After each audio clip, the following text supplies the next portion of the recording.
Let's talk quick about the flat splint. This is an awesome product. It has so many uses, which I'm not gonna go over all the uses today. I'm simply gonna show you how to make this into a rigid splint. I see a lot of people pulling this out of their kit and they don't really know how to use it properly just to get it rigid. And here's how to do it. So it's gonna come in your kit either rolled up or flat. It's the exact same splint. And as you can see, when I unfold it, that really isn't gonna do anything for a splint, right? All you have to do is simply put a slight crease down the center of it. In my classes, I always say you make a little canoe, but you're gonna just kind of bend it right through the center. And it doesn't have to be exact, doesn't have to be spot on, but with that bend, as you can see, it went from floppy to rigid, right? Nice and rigid, that's gonna be a good splint.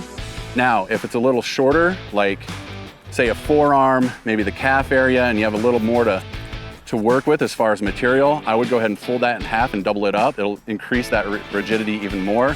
And you simply do the same thing. Remember, it looks like it's inside out, but keep that soft side out because once that goes on the body, you know, whether it's forearm, leg, whatever, they're gonna have that soft surface.